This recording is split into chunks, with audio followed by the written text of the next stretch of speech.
भो भारत प्रविशतात् भरतान्तरङ्गम्.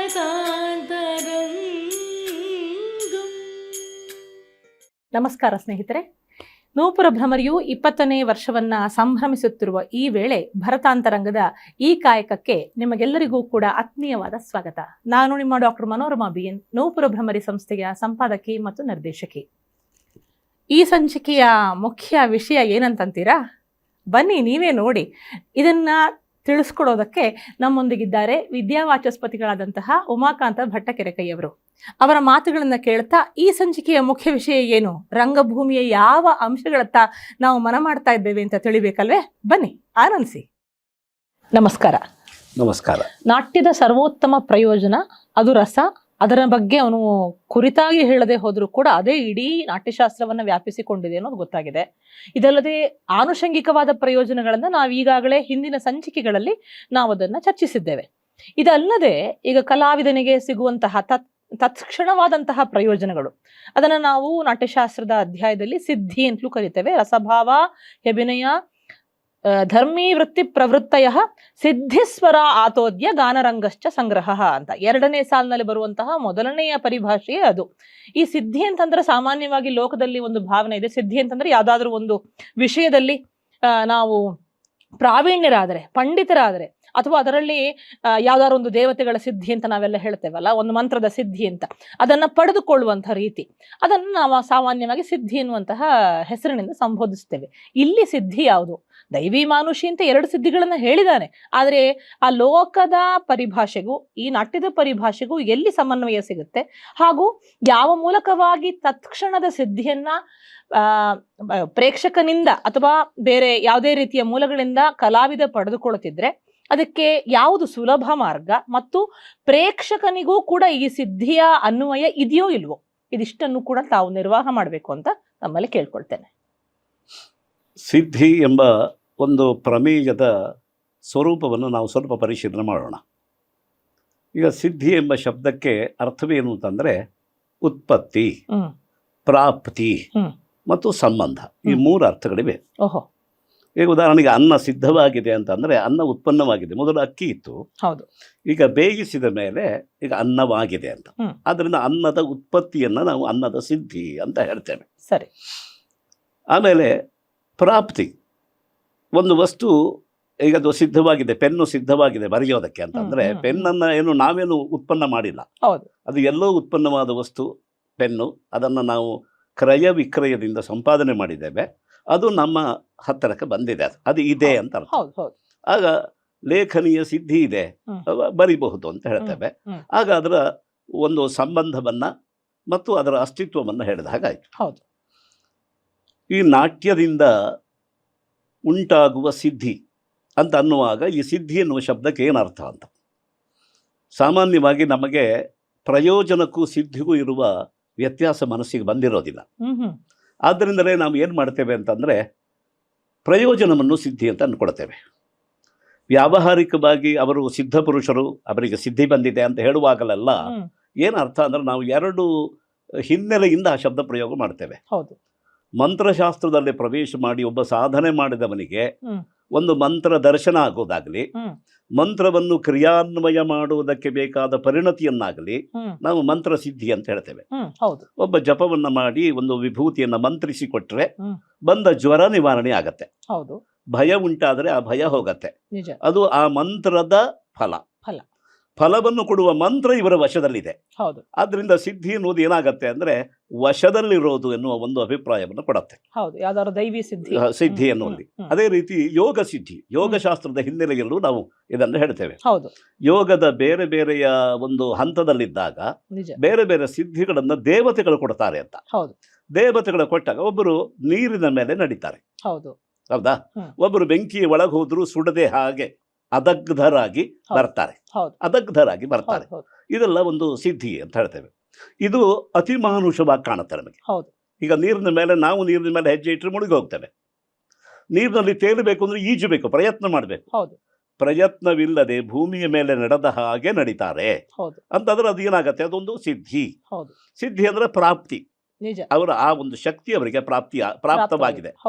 ಅಂದರೆ ಸ್ಥಿರವಾದ ನೆಲಗಟ್ಟು ಅಲ್ಲದೇ ಇದ್ದರೂ ಚಂಚಲವಾದ ನೆಲೆಯ ಮೇಲೂ ಕೂಡ ಹೆಜ್ಜೆ ಇಟ್ಟು ನಡೀತಾರೆ ಅಂತ. ಹೌದು ಹೌದು ಅದು ಒಂದು ದೃಷ್ಟಿಯಿಂದ ಕೌಶಲದ ಪ್ರಾಪ್ತಿ. ನಿಜ. ಹೀಗಾಗಿ ಆ ಪ್ರಾಪ್ತಿಯನ್ನು ಸಿದ್ಧಿ ಅಂತ, ಇದು ಯೋಗ ಭೂಮಿಯಲ್ಲಿ ಪ್ರಸಿದ್ಧವಾಗಿದೆ, ಯೋಗ ಸಿದ್ಧಿಗಳು ಅಂತ ಹೇಳ್ತಾರೆ. ಈಗ ನಾಟ್ಯಶಾಸ್ತ್ರದಲ್ಲಿ ಸಿದ್ಧಿಯನ್ನು ನಿರೂಪಿಸುವುದಕ್ಕೆ ಒಂದು ಅಧ್ಯಾಯ ಇದೆ, ಸಿದ್ಧಿ ಬರತ್ತೆ ಅಂತ, ಸಿದ್ಧಿ ವ್ಯಂಜಕ ಅಂತ. ಹೌದು. ಆದರೆ ನೋಡಿ, ಎಲ್ಲ ಕ್ಷೇತ್ರಗಳಲ್ಲೂ ಸಿದ್ಧಿ ಎನ್ನುವುದು ಪ್ರಾಪ್ತವಾಗಿದೆಯೇ ಹೊರತು ಅದು ಪ್ರಯೋಜನವಾಗಿಲ್ಲ. ನಿಜ. ಗಮನಿಸಬೇಕು. ಹೌದು ಹೌದು ಒಬ್ಬ ಯೋಗ ಪ್ರಕ್ರಿಯೆಯಲ್ಲಿ ಯೋಗ ಸಾಧನೆ ಮಾಡುವವನಿಗೆ ನಿಜವಾಗಿ ಪ್ರಯೋಜನ ಯಾವುದು? ಸಮಾಧಿ. ಹೌದು. ಸಮಾಧಿ ಎಂಬ ಸ್ಥಿತಿಯೇ ಅದು ಪ್ರಯೋಜನ. ಹೌದು. ಆ ಯಾತ್ರೆಯಲ್ಲಿ ಮಧ್ಯದಲ್ಲಿ ತಾವಾಗಿ ಸಿಗೋದಿದೆಯಲ್ಲ, ಪ್ರಾಪ್ತಿಸಿದ್ದಿದೆಯಲ್ಲ, ಅದೆಲ್ಲ ನಾವು ಸಿದ್ಧಿ ಅಂತ ಅಂತೇವೆ. ಆದ್ದರಿಂದ ಸಿದ್ಧಿಗೂ ಪ್ರಯೋಜನಕ್ಕೂ ಒಂದು ವ್ಯತ್ಯಾಸ ಇದೆ. ಪ್ರಯೋಜನವನ್ನು ಅಭಿಲಕ್ಷಿಸಿ ತೊಡಗುತ್ತಾನೆ. ಹೌದು. ಅದರ ಬಗ್ಗೆ ನಮಗೆ ಅನುಸಂಧಾನ ಇಲ್ಲದೆ ಅದನ್ನು ನಾವು ಬಯಸದೇ ಸಿಕ್ಕಿದ್ರೆ ನಾವು ಸಿದ್ಧಿ ಅಂತ ಅಂತೇವೆ. ನಿಜ ನಿಜ. ಹೀಗೆ ನಾಟ್ಯದಲ್ಲಿ ತೊಡಗುವವನು ಮನಸ್ಸಿನಿಂದ ಅಪೇಕ್ಷೆ ಪಟ್ಟು ತೊಡಗೋದು ಯಾವುದನ್ನ ಅಂತ ಕೇಳಿದ್ರೆ ರಸವನ್ನೇ, ರಸಾನುಭವವನ್ನು ಅಪೇಕ್ಷೆ ಪಟ್ಟು ತೊಡಗ್ತಾರೆ. ಹೌದು. ರಸಾನುಭವ ಅವರಿಗೆ ಸಿಗಲಿ ಅಂತ ಬೇಕಾದರೂ ತೊಡಗಬಹುದು, ಹೌದು. ರಸಾನುಭವ ನಮಗುಂಟಾಗಲಿ ಅಂತ ಬೇಕಾದರೂ ತೊಡಗಬಹುದು. ಆದ್ದರಿಂದ ರಸಾನುಭವವೆಂಬುದು ಪ್ರಯೋಜನ. ಅದರ ಜೊತೆಗೆ ಬರುವ ಗೌಣ ಪ್ರಯೋಜನಗಳು ಪ್ರಸಿದ್ಧಿ, ಹಣ, ಗೌರವ, ಕೀರ್ತಿ ಇತ್ಯಾದಿ ಎಲ್ಲ ಒಂದೇ ವರ್ಗದ ಪದಾರ್ಥಗಳವು. ಕೆಲವರಿಗೆ ಭೌತಿಕವಾದಿ ವಸ್ತು, ಬಟ್ಟೆಯನ್ನು ಕೊಡುವವರಿದ್ದಾರೆ, ಭೂಮಿ ಕೊಡುವವರಿದ್ದಾರೆ, ಹಿರಣ್ಯ ಆಭರಣವನ್ನು ಕೊಡುವವರಿದ್ದಾರೆ. ಸಂತೋಷದಿಂದ ನಮ್ಮ ಸಂತೋಷ ಇಟ್ಕೊಳ್ಳಿ ಅಂತ. ಆವಾಗ ಅದೆಲ್ಲ ಒಂದು ಭೌತಿಕವಾದ ವಸ್ತುವಿನ ಒಂದು ಪ್ರಾಪ್ತಿ ಆಗತ್ತೆ, ಅದು ಪ್ರಯೋಜನ. ಅದು ಬೇಡ ಅಂತ ಹೇಳೋಲ್ಲ. ಯಾಕಿತ್ತು ಅಂತ ಕೇಳ್ತಾರೆ. ಯಾಕಿತ್ತು ಅಂತಂದ್ರೆ ಇಷ್ಟು ದಿವಸ ನಮ್ಮ ಕೈಗೆ ಬರದೆ ಯಾಕಿತ್ತು ಅಂತ, ಹಾಗೂ ಆಗ್ಬೋದು. ಯಾಕಿತ್ತು ಅಂತ, ಬೇಕಿತ್ತು ಅಂತ ಹೇಳಬಾರ್ದು. ಇದೆಲ್ಲ ಯಾಕಿತ್ತು ಅಂತ ಕೇಳಿದ್ರೆ ಇಷ್ಟು ದಿವಸ ನಮಗೆ ಸಿಗದೆ ಯಾಕಿತ್ತು ಅಂತ, ಹಾಗೂ ಆಗ್ಬೋದು. ಇರ್ಲಿ, ಯಾಕೆ ಬೇಕು ಅಂತ ಕೇಳಿದ ಹಾಗೆ ತಮಾಷೆಯಾಗಿ ವಿನೋದಕ್ಕೆ ಹೇಳಿದ ಮಾತು, ಆದ್ರೂ ತಗೊಳ್ತಾರೆ. ಇದೆಲ್ಲ ಪ್ರಯೋಜನವೇ. ಒಂದು ಆನುಷಂಗಿಕ ಪ್ರಯೋಜನ, ಇನ್ನೊಂದು ಮುಖ್ಯ ಪ್ರಯೋಜನ. ಇದಕ್ಕೆ ಹೊರತಾದದ್ದು ಸಿದ್ಧಿ. ಆದ್ದರಿಂದಲೇ ಅದನ್ನು ವಿಭಾಗ ಮಾಡೋಕಾಯ್ತು, ಮಾನುಷಿ ಮತ್ತು ದೈವಿ ಅಂತ. ಎರಡು ರೀತಿಯ ಸಿದ್ಧಿಗಳನ್ನ ಇಲ್ಲಿ ಭರತ ಉಲ್ಲೇಖ ಮಾಡ್ತಾರೆ. ಮಾನುಷಿ ಸಿದ್ಧಿಯನ್ನು 10 ಅಂತ ಒಂದು ದಿಗ್ದರ್ಶಕ ವಿಧಾನದಲ್ಲಿ ಮಾಡ್ತಾನೆ.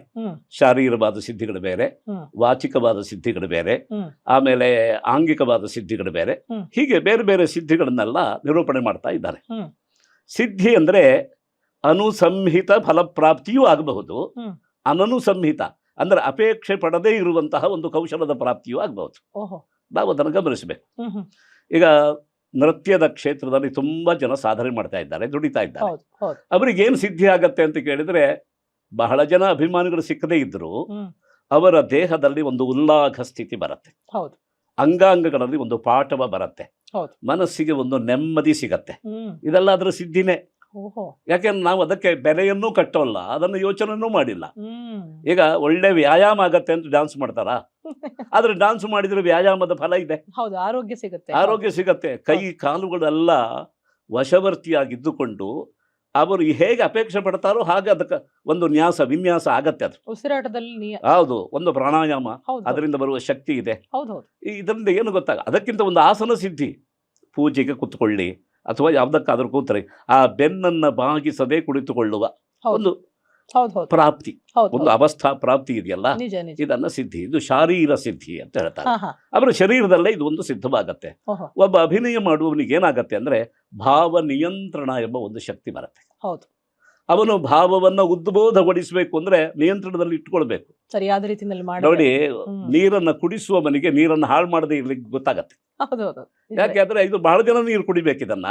ಆವಾಗ ಎಲ್ಲರಿಗೂ ಅದನ್ನ ಆ ತಟ್ಟೆಯಲ್ಲಿ ಲೋಟದಲ್ಲಿ ನೀರನ್ನ ಬಗ್ಗಿಸಿ ಅವರು ಕುಡಿಯೋವರೆಗೂ ಕಾದು ಅವರು ಅದನ್ನು ಎಂಜಾಯ್ ಮಾಡದೇ ಇದ್ದ ಹಾಗೆ ಸೂಚನೆ ಕೊಟ್ಟು ಮುಂದಿನವರಿಗೆ ನೀರನ್ನು ತಲುಪಿಸ್ತಾನೆ. ಆದರೆ ವಿತರಣೆ ಮಾಡ್ತಾನೆ. ಯಾರು ವಿತರಣೆ ಮಾಡ್ತಾರೋ, ವಿನಿಯೋಗ ಮಾಡ್ತಾರೋ ಅವರಿಗೆ ಅದರ ಮೇಲೆ ಒಂದು ಸಂಯಮ ಬರುತ್ತೆ. ಇದೊಂದು ಸಿದ್ಧಿ ಅಲ್ವಾ? ಇದು ಮಾನಸಿಕವಾದ ಸಿದ್ಧಿ. ಇದು ಶಾರೀರವಾದ ಸಿದ್ಧಿ ಹೇಗಿದೆಯೋ ಹಾಗೆ ಮಾನಸಿಕವಾದ ಒಂದು ಸಿದ್ಧಿ. ಉದಾಹರಣೆಗೆ ಶೋಕವನ್ನ ಅನುಭವಿಸ್ತಾ ಉಳಿದವರಿಗೆ ಅದು ಕರುಣರಸವಾಗುವಂತೆ ಅಭಿನಯಿಸುವ ಒಬ್ಬ ಒಳ್ಳೆಯ ಅಭಿನಯ ಪಟುವಾದವನು ತನ್ನ ಶೋಕವನ್ನು ತಾನು ನಿಯಂತ್ರಿಸಬಲ್ಲ, ನಿಯಂತ್ರಿಸ್ಬಿಡ್ತಾನೆ. ತಕ್ಷಣ ಅವನಿಗೆ ಏನಾಗತ್ತೆ ಅಂದ್ರೆ ಗಾಢವಾದ ಶೋಕವನ್ನು ಒಂದು ಕ್ಷಣ ಅನುಭವಿಸಿದವನು ಅದನ್ನ ನಿಯಂತ್ರಿಸಿಕೊಂಡು ಇದು ಇನ್ನೊಬ್ಬರಿಗೆ ಉದ್ಬುದ್ಧ ಆಗುವುದಕ್ಕೆ ಏನು ಮಾಡೋಣ ಅಂತ, ಜೊತೆಯಲ್ಲಿ ಆ ಪ್ರಜ್ಞೆಯು ಜಾಗೃತವಾಗತ್ತೆ. ಹೌದು ಹೌದು. ಸಂಯಮಕ್ಕೆ ಇದೊಂದು ದಾರಿ, ಆಹಾ. ಭಾವ ಸಂಯಮಕ್ಕೆ ಇದೊಂದು ದಾರಿ ಆಗತ್ತೆ. ಇದು ಒಂದು ಮಾನಸಿಕವಾದ ಸಿದ್ಧಿ. ಮನಸ್ಸು ಪ್ರಬಲವಾಗ್ತಾ ಹೋಗುತ್ತೆ. ಒಬ್ಬ ನಟನ ಮನಸ್ಸು ದುರ್ಬಲವೂ ಆದಂತೆ ಕಾಣುತ್ತೆ, ಹೌದು. ಪ್ರಬಲವೂ ಆಗತ್ತೆ. ನಾವು ಹೌದು. ಎರಡನ್ನೂ ಗಮನಿಸಬೇಕು. ಹೌದು ಹೌದು. ದುರ್ಬಲ ಆಗುವುದು ಬೇರೆ ಕ್ಷೇತ್ರಗಳಲ್ಲಿ, ಅದು ದುರ್ಬಲ ಆಗೋದಕ್ಕೆ ಅನೇಕ ಕಾರಣಗಳಿವೆ. ಪ್ರಲೋಭನೆಗಳು ಹೆಚ್ಚಾದಾಗ ಯಾರ ಮನಸ್ಸು ದುರ್ಬಲ ಆಗತ್ತೆ. ಆದ್ದರಿಂದಲೇ ವಿಧಿ ನಿಷೇಧಗಳು ಸನ್ಯಾಸಿಗಳಿಗೆ ಹೆಚ್ಚು ಬಂತು. ನಿಜವೇ. ನೀವು ಇದನ್ನು ನೋಡಬೇಡಿ, ಇದನ್ನು ಕೇಳಬೇಡಿ, ಇದನ್ನು ಊಟ ಮಾಡಬೇಡಿ. ನಿಷೇಧ ಯಾಕೆ ಬಂತು ಅಂತಂದರೆ ವ್ಯವಹಾರವೇ ಅವರನ್ನು ದುರ್ಬಲ ಮಾಡಬಹುದು. ಹೌದು ಹೌದು. ಅಂತಹ ಒಂದು ಪ್ರಲೋಭನೆಯ ಪ್ರಸಂಗಗಳಿಗೆ ಸಿಕ್ಕದೇ ಇದ್ದರೆ ಯಾವ ಕಲಾವಿದನು ದುರ್ಬಲ ಅಲ್ಲ. ಹಾಗೆ ನೋಡಿದ್ರೆ ನೀವೇ ಕಳೆದ ಸಂಚಿಕೆಗಳಲ್ಲಿ ಹೇಳಿದ್ರಿ, ನಟ ಸರಿಯಾದ ರೀತಿಯಲ್ಲಿ ವ್ಯವಸ್ಥೆಯನ್ನು ಮಾಡ್ಕೊಂತು ಅಂತಂದ್ರೆ ಆ ಕಡೆ ಅವನು ಯೋಗಿಯೂ ಆಗಬಹುದು, ಆ ಕಡೆ ಇತ್ತ ಕಡೆ ವಂಚಕನೂ ಆಗಬಹುದು. ಹೌದೌದು. ಆದ್ರಿಂದ ಆ ಯೋಗಿ ಆಗುವ ಮಾರ್ಗವನ್ನು ಅವನು ಹಿಡಿತಾ ಇರಬೇಕು. ಹೌದು ಹೌದು ಹೌದು. ಅದಕ್ಕಾಗಿಯೇ ಅವರಿಗೆ ಸರಿಯಾದ ಒಬ್ಬ ಗುರು ಬೇಕು, ಹೌದು. ಮಾರ್ಗದರ್ಶನ ಮಾಡುವ ಒಬ್ಬ ಗುರು ಬೇಕು.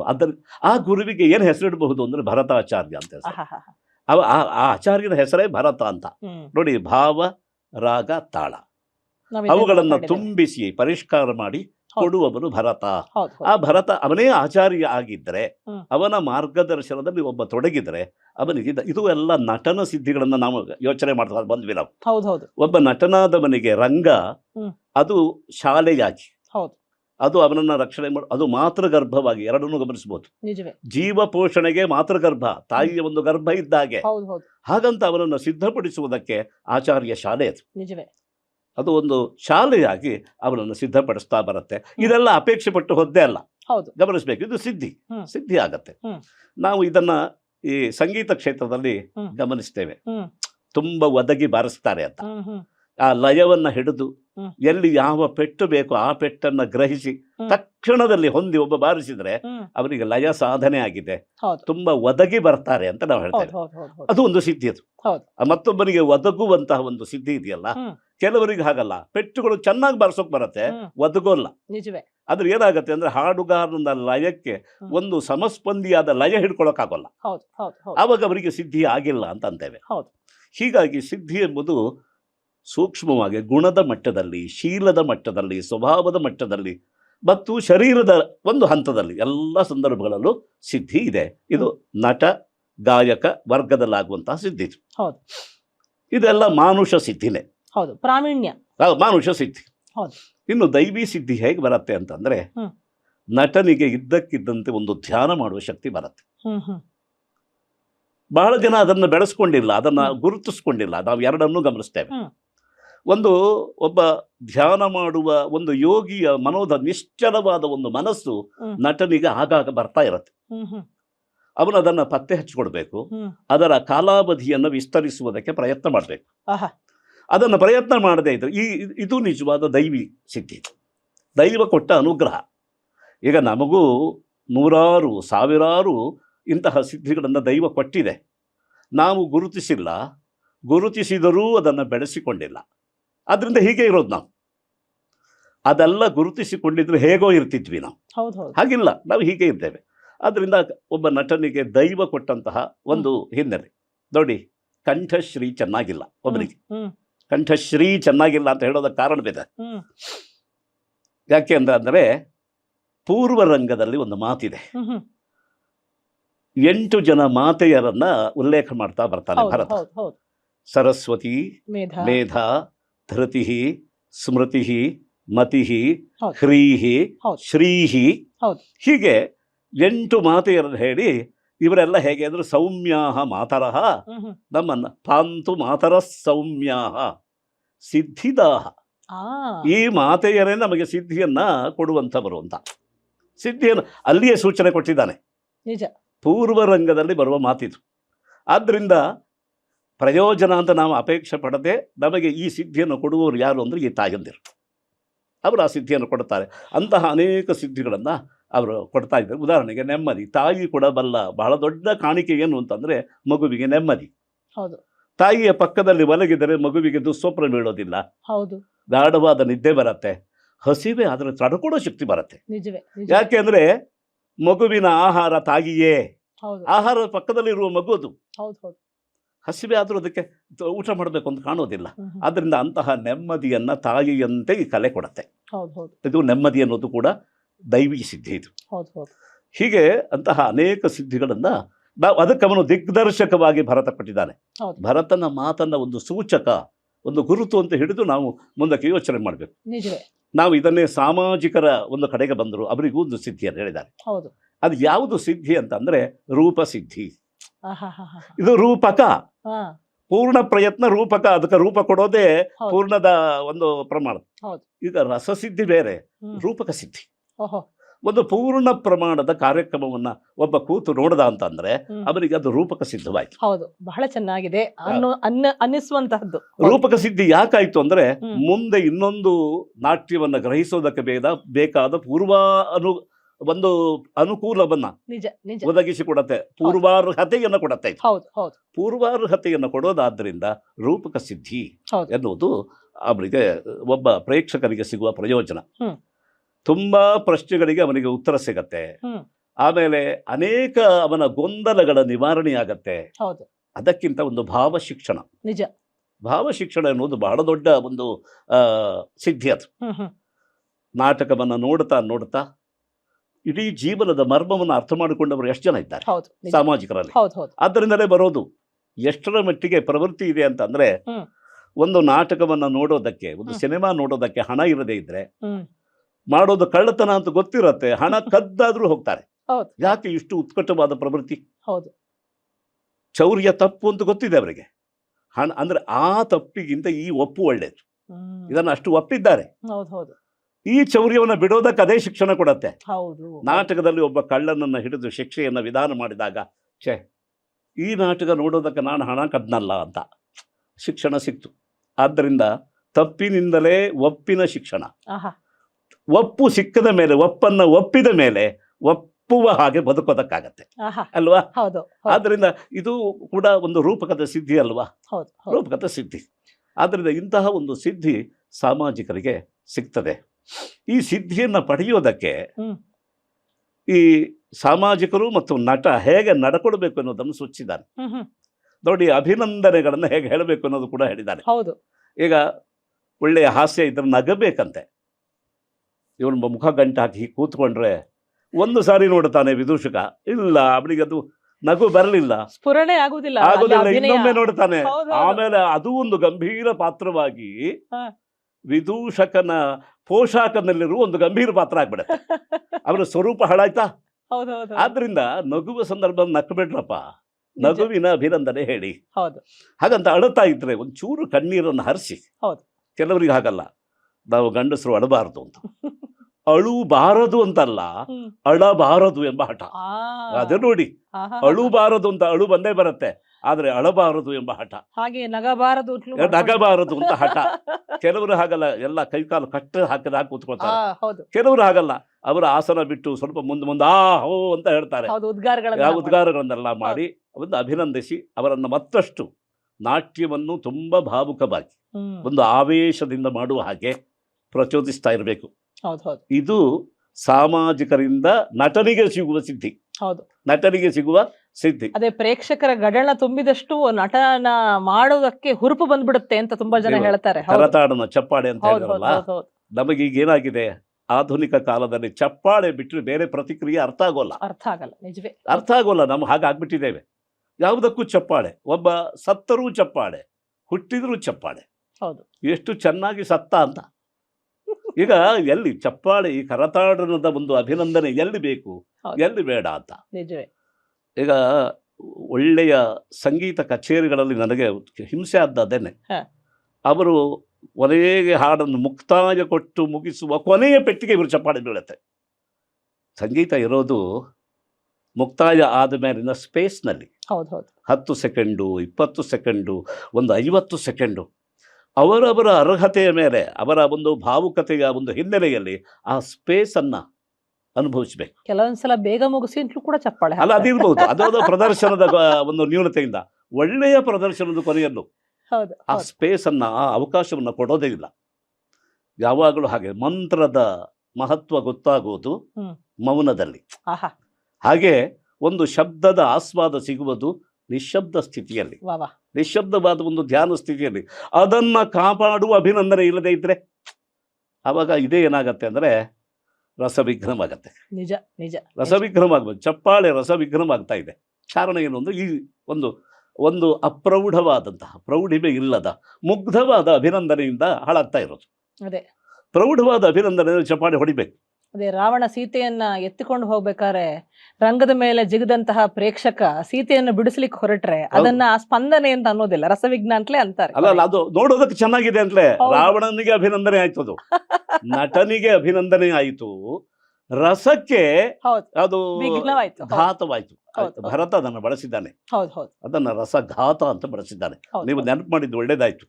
ಇದೆಲ್ಲ ಸಿದ್ಧಿಗಳನ್ನ ಪಟ್ಟಿ ಮಾಡಿದವನು ಒಂದು 15 ಶ್ಲೋಕ ಆದ್ಮೇಲೆ ಘಾತಗಳನ್ನ ಹೇಳ್ತಾನೆ. ದೈವಿ ಘಾತಗಳು ಹೇಗಿರತ್ತೆ? ಇದ್ದಕ್ಕಿಂತದೇ ಬೆಂಕಿ ಬಿದ್ದೋಗತ್ತೆ, ಕರೆಂಟ್ ಹೋಗ್ಬಿಡತ್ತೆ, ಅದರ ದೀಪದ ವ್ಯವಸ್ಥೆ ಹಾಳಾಗ್ಬಿಡತ್ತೆ, ಯವನಿಕೆ ಕಟ್ಟಾಗಿ ತುಂಡಾಗಿ ಬಿದ್ದು ಬಿಡತ್ತೆ, ಆಭೂಷಣಗಳೆಲ್ಲ ಕಳಚಿ ಬೀಳುತ್ತವೆ. ಇದೆಲ್ಲ ದೈವಿ ಘಾತಗಳು ಅಂತ ಹೇಳ್ತಾರೆ. ವಿಘ್ನ ಅಂತ ಹೇಳಿಲ್ಲ, ನಾವು ಗಮನಿಸಬೇಕು. ಇದು ದೈವಿ ಘಾತ. ವಿಘ್ನ ಅಂತಂದ್ರೆ ಅದು ಮೊದಲೇ ಬಂದು ಆಗುವ ತಡೆ, ಕಾರ್ಯ ಹುಟ್ಟದೇ ಇದ್ದಾಗ ಮಾಡತ್ತೆ, ಇದು ಕಾರ್ಯ ಮುಗಿಯದೇ ಇದ್ದಾಗ ಮಾಡತ್ತೆ. ಅದು ವಿಘ್ನ, ಇದು ಘಾತ. ಒಂದು ಪರ್ಯಾಯವಾಗಿ ಎರಡು ಒಂದೇ ಕಾಣುತ್ತೆ, ಇಲ್ಲ, ವಿಧಾನ ಬೇರೆ ಇದೆ. ಕಾರ್ಯ ಪ್ರಾರಂಭವಾಗಿ ಅದು ಮುಗಿದೇ ಇದ್ದ ಹಾಗೆ ಇದು ತುಂಡು ಮಾಡತ್ತೆ, ಕಾರ್ಯಧಾರೆಯನ್ನು ತುಂಡು ಮಾಡತ್ತೆ. ವಿಘ್ನ ಮಾತ್ರ ಕಾರ್ಯ ಆಗುವುದಕ್ಕೆ ಬಿಡೋದಿಲ್ಲ. ಅಭಿನವ್ ಗುಪ್ತ ಪಟ್ಟಿ ಮಾಡಿದ 7 ರಸವಿಘ್ನಗಳಲ್ಲಿ ಹಾಗಾದ್ರೆ ಘಾತಗಳು ಸೇರ್ಕೊಂಡಿದೆ? ಅಲ್ಲ, ಘಾತಗಳು ಸೇರ್ಕೊಂಡಿದೆ. ಅದು ರಸವಿಘ್ನ ಅಂತ ಹೇಳಿದ್ರೆ ಅಲ್ಲಿ ವಿಶೇಷಣ ಹಂತಿ ಅಂತ ಗಮನಿಸಬೇಕು. ಅದು ತೊಡಗು ಭಾಗ ಏನಾಗತ್ತೆ ಅಂತ ಅಂದ್ರೆ ಆ ರಸದ ಒಂದು ಸಾಮಗ್ರಿಯನ್ನು ತುಂಡು ಮಾಡತ್ತೆ, ಆದ್ರಿಂದ ಅದನ್ನು ವಿಘ್ನ ಅಂತ ಬಳಸಿದ.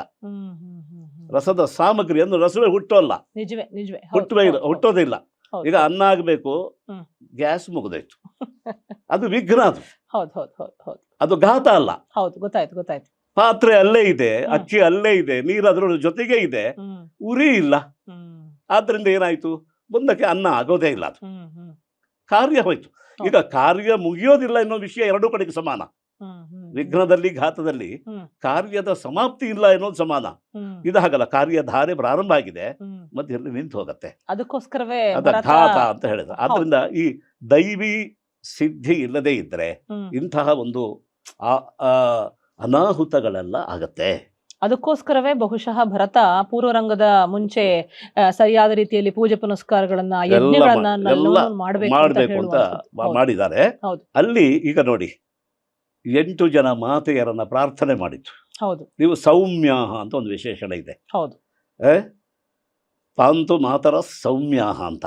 ನೀವೆಲ್ಲ ನಮ್ಮನ್ನ ರಕ್ಷಣೆ ಮಾಡಿ, ನೀವು ಸೌಮ್ಯವಾಗಿದ್ದುಕೊಂಡು ದೈವಿ ಸಿದ್ಧಿಯನ್ನ ಅಪೇಕ್ಷೆ ಪಟ್ಟು ಅದನ್ನ ಪ್ರಾರ್ಥನೆ ಮಾಡ್ತಾರೆ ಪೂರ್ವರಂಗದಲ್ಲಿ. ಅದರಿಂದ ಪೂರ್ವರಂಗ ಅಂತ ಹೇಳಿದ್ದ ಅದನ್ನೇ. ರಂಗ ಪ್ರಕ್ರಿಯೆ ಪ್ರಾರಂಭ ಆಗುವ ಮೊದಲು ಈ ಪ್ರಾರ್ಥನೆಯನ್ನು ಮಾಡ್ತಾರೆ. ಆ ಪ್ರಾರ್ಥನೆಗೆ ಅನುಗುಣವಾದಂತಹ ಸಿದ್ಧಿಯನ್ನ ಭರತ ಇಲ್ಲಿ ಹೇಳಿದ್ದಾನೆ. ಈಗ ಏನಾಗಿದೆ ಅಂತಂದ್ರೆ, ರಂಗ ಸಿದ್ಧಿಯ ಬಗ್ಗೆ ಅಂದ್ರೆ ಸಾಮಾಜಿಕರಲ್ಲಾಗಲಿ ಮತ್ತು ನಟರಲ್ಲಾಗಲಿ ಒಂದು ಅವಧಾನ, ಜಾಗೃತಿ ಕಡಿಮೆ ಆಗಿದೆ. ಪ್ರಸಿದ್ಧಿಯ ಬಗ್ಗೆ ಇವರಿಗೆ ಜಾಗೃತಿ ಹೆಚ್ಚಾಗಿದೆ. ಸಾಮಾಜಿಕರಿಗೂ ನೋಡಿ ಒಂದು ಪಾತ್ರತ್ವ ಇದೆ. ಒಂದು ಕಾರ್ಯಕ್ರಮ ಪ್ರಾರಂಭ ಆಗುವಾಗ ಚೆನ್ನಾಗಾಗ್ಲಿ ಅಂತ ಕೈ ಮುಗಿಯೋರು ಯಾರು ಇದ್ದಾರ? ಬಹಳ ಕಡಿಮೆ ಜನ. ನಾನು ಕಂಡಿಲ್ಲ, ಹಾಗೆ ಹೇಳ್ಬೋದು, ಇರ್ಬೋದು. ಮನಸ್ಸಿನಿಂದ ಒಬ್ಬ ನಮಸ್ಕಾರ ಕಾರ್ಯಕ್ರಮ ಮಾಡೋರು ಯಾರೂ ಮಾಡಲಿ, ಈ ಕಾರ್ಯಕ್ರಮ ಚೆನ್ನಾಗಾಗಲಿ, ಈ ಪ್ರದರ್ಶನ ಸಾರ್ಥಕವಾಗಲಿ ಅಂತ ಒಬ್ಬ ಸಹೃದಯನಾಗಿ ಕುಳಿತುಕೊಂಡು ಮಾಡ್ತಾ ಇಲ್ಲ. ಯಾಕೆ ಮಾಡ್ತಾ ಇಲ್ಲ? ಆಕ್ಷೇಪ ಅಲ್ಲ, ತಪ್ಪು ಅಂತ ಹೇಳ್ತಾ ಇಲ್ಲ. ಅಲ್ಲಿರುವ ನ್ಯಾಯವನ್ನು ಗಮನಿಸಬೇಕು. ತನ್ನ ಕಡೆಯಿಂದ ಅರ್ಪಣೆ ಅಂತ ಅವನ ಹಣ ಕೊಟ್ಟು ಬಂದ್ಬಿಟ್ಟಿದ್ದಾನೆ. ಆವಾಗ ಮಮಕಾರ ಇಲ್ಲ ಅವನಿಗೆ. ಸಹಜ, ಅದು ತನಗೆ ಬೇಕು ಅಂತ ಮಾತ್ರ ಕಾಣುತ್ತೆ. ಅವನಿಗೆ ಫಲ ಬೇಕು, ಹೌದು, ಸಾಧನ ಬೇಡ. ಸಾಧನದ ಬಗ್ಗೆ ಹಿತದೃಷ್ಟಿ ಇದ್ದಾಗ ಮಾತ್ರ ಪ್ರಾರ್ಥನೆ ಮಾಡ್ತಾರೆ. ಸಾಧನ ಬೇಡ ಅವನಿಗೆ, ಫಲ ಮಾತ್ರ ಬೇಕು. ಹಣ ಕೊಟ್ಟಾಗಿದೆ. ಆದ್ದರಿಂದಲೇ ಅವನು ಕುಳಿತುಕೊಳ್ಳುವಾಗಲೇ ಆ ಬಿಗುಮಾನ.